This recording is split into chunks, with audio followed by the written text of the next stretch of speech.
Hey friend, Colin here from Sumthins Recording, and today I'm going to show you one trick to add interest and width to your drum mixes.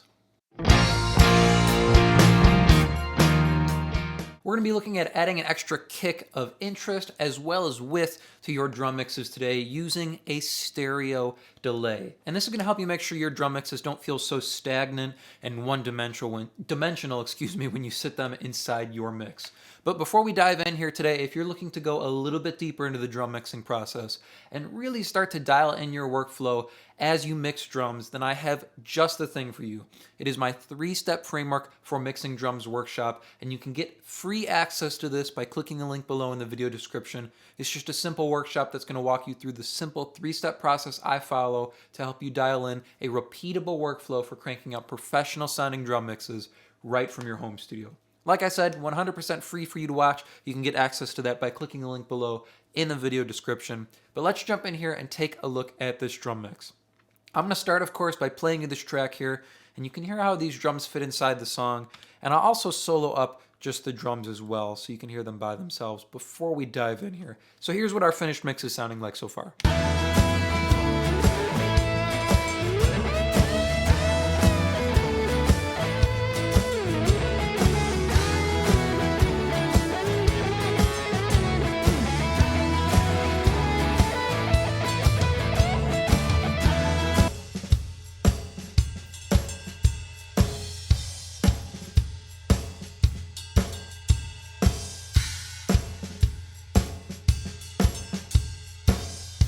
You can hear it's a good sounding drum mix. There's a lot of weight, there's a lot of power in the drums. They feel very big, but to me, they're a little bit too stagnant. We have some variation going on with the ride cymbal, and there's some energy coming from the snare ghosts and the snare rolls, but it's not enough for me to give them some movement inside the track. So that's what I want to try and inject into this drum mix, is a little bit of movement and a little bit of extra width here. So what I'm going to do to start is I'm going to create another bus channel here.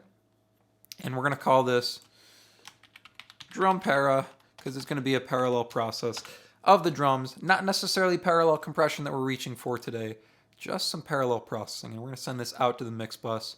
So what I'm going to do is I'm going to send a complete copy of the drum mix into this bus here. So this bus is going to be a complete copy of our drum mix. So take a listen.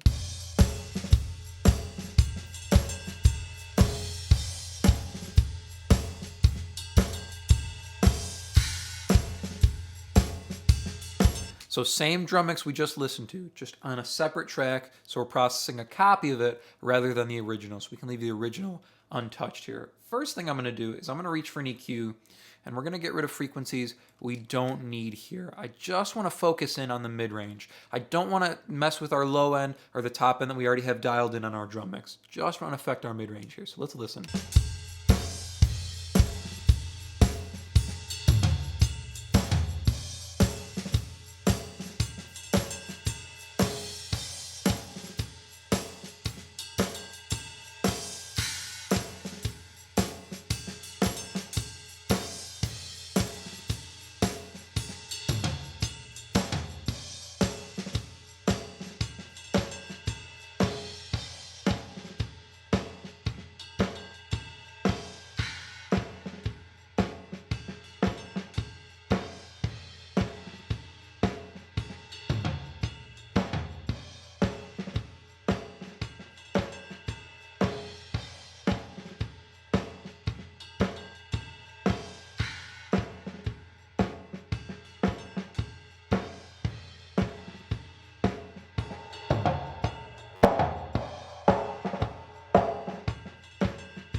Okay, so I've gotten rid of the super lows here, everything below about 200. I've rolled the high pass up to 182 hertz. These are both 12 dB per octave slopes here. And then on the top end, I've rolled in pretty much past the high end and past the cymbals here. We're down at 2.35K, rolling off all of the top end and a lot of the high mid information as well, kind of focusing in on just our mid range here. This is when I want to widen, and this is what I want to add interest to. I pulled out some of the nosiness here around 700. When we focus our hearing on the mid-range of the drums, things tend to get a little bit nosy because we exaggerate this kind of 6, 7, 800 area.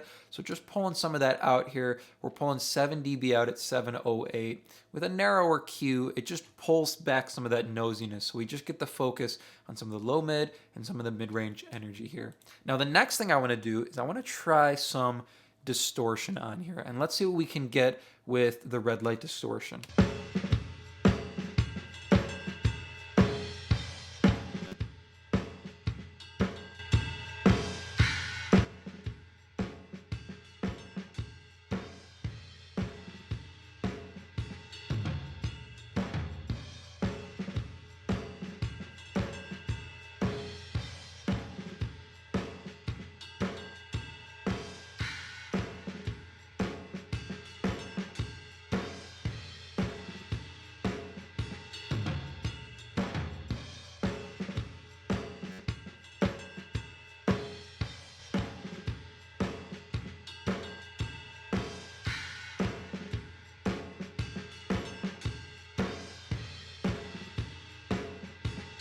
So I'm on the hard tube setting here. I've moved to the second stage and I've dialed the drive up to almost 5 here, 4.95.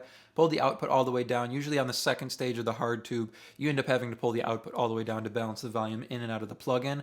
This gives me some evenness across the drums. So our kick drum, our toms, and our snare are kind of hitting at all the same level because they're running into this distortion. It also gives me a little bit of breakup that's going to sound different as we pull this up against our normal drums. So it's not just going to be the same mid-range that we have on our regular drum mix. It's going to be something different. It's going to have some aggression, some kick to it here, and it's going to have some breakup, which is going to sound really, really nice.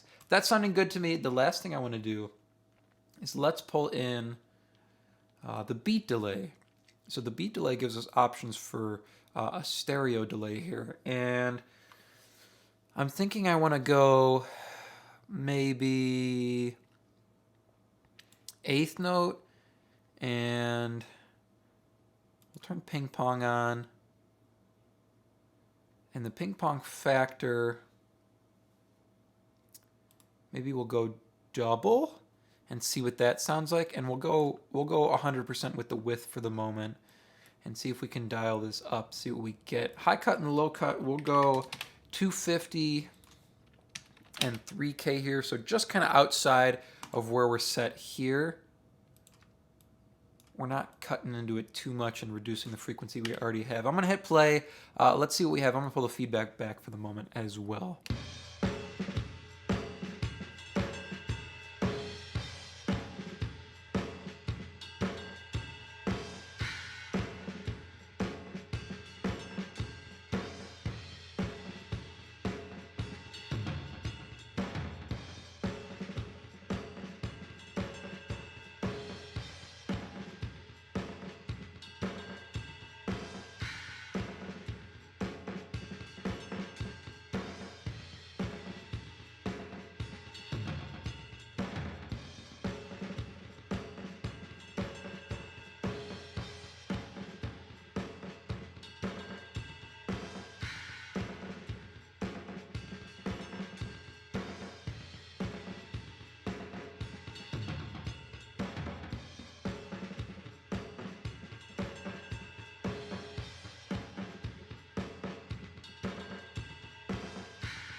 Okay, so I messed with the delay a little bit. I've kind of settled on an 8th note delay here. I tried to mess with the offset and the cross delay to try and use the same on each side, so it would just be a little bit offset from an 8th note on each side, and it would give us some differentiation between the two sides to make it stereo. That didn't quite work for me. I started on double, but I settled on half for the ping pong factor here. Again, I tried messing with the cross delay to see if that would get us anything. I'll try swapping the channel to see if it feels more comfortable on the other side, and let's try adding in some feedback here.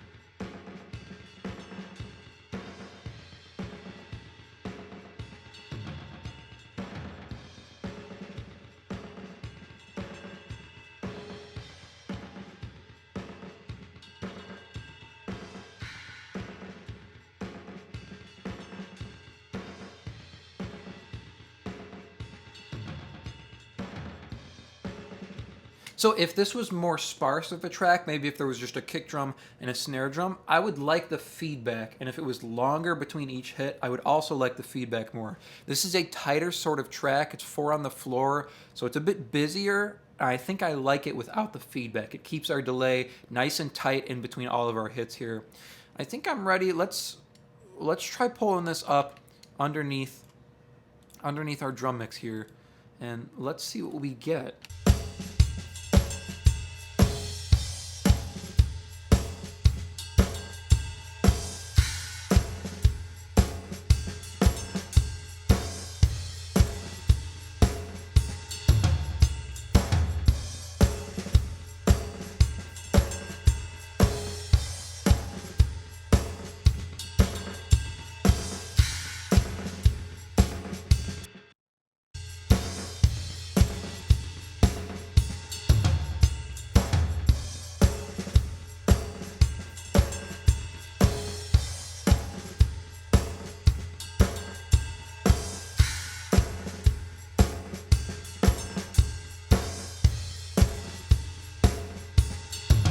That's not bad. I want to try at 100% and see what we get there. It sounded interesting. Let's see.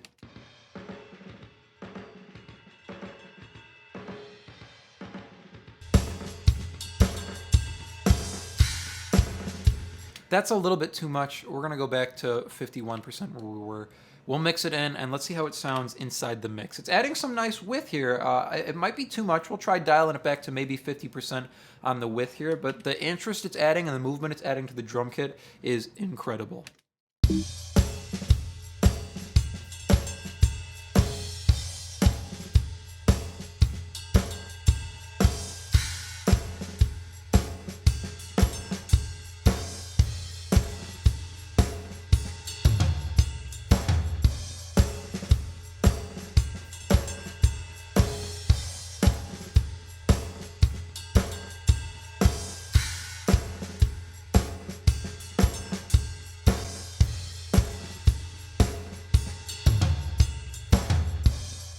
I definitely like it panned out wide.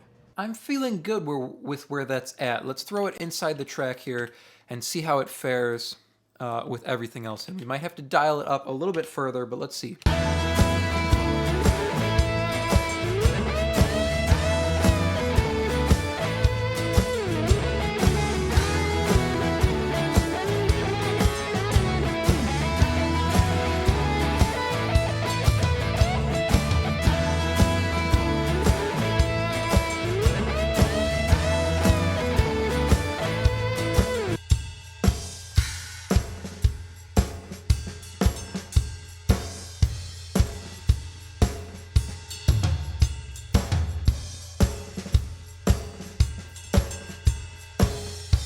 That's sounding awesome. So if you're looking for a way to add extra interest and extra width to your drum mix, try this method of parallel processing. We're focusing on the mid-range here, adding a little bit of distortion to differentiate the sound from our normal drum mix, and then adding a stereo delay to add some interest and movement out on the edges of our drum mix. I hope that was helpful for you. As I mentioned at the beginning of the video, if you're ready to take your drum mixes to the next level and really start dialing in your workflow as you're mixing drums, then I have just the thing for you. It is my 3-step framework for mixing drums workshop. It is completely free for you to access and for you to watch, and it's going to help you dial in a repeatable workflow for cranking out professional sounding drum mixes right from your home studio. Thank you so much for watching, and I will see you in the next video.